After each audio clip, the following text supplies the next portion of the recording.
जेहेतु आम दिव्यांग भाई हेले देशर गोटे नागरिक हिसाब आम नगर परिक्रमा कर आज बहुत खुशी लगुच आ तिरंगा सेवा संघ तरफ मो तरफ तिरंगा सेवा संघ को मुझे धन्यवाद जनाऊँ जेहेतु आमर आम भाई गोटे दिव्यांग मानक भी नहीं गोटे आज बहुत बड़ कार्यक्रम होता देखु देश तो स्वाधीन हो जाए आम मानुचे जानीचे किंतु जिते गोटे नारी से जब एकुटिया गोटे रात्र 12 घंटा निशार राति बुली पार से आम जापर गोटे आम देश स्वाधीन है बोलिक आम तार स्वादटा चाखी पार।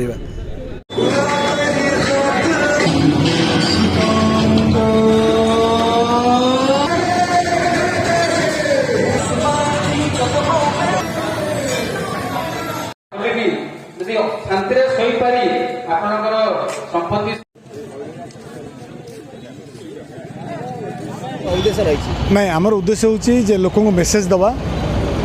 भारत दीर्घ 75 वर्ष भितर भारत यात्रा कौन ता पूर्व विदेशी मैंने आम सहित कौ प्रकार व्यवहार करते एवं बहुत लोक बलिदान देला बहुत महापुरुष आज बलिदान देला आम स्वाधीन होइचे एवं गर्व महसूस करूँ कि स्वाधीन भारत में बंचुचे।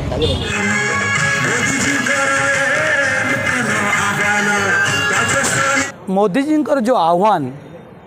जे भारत स्वाधीन होबार 75 वर्ष होला से आनंद उत्सव आज समस्ते बहु कर्मी सहित आज आम पालन कलु।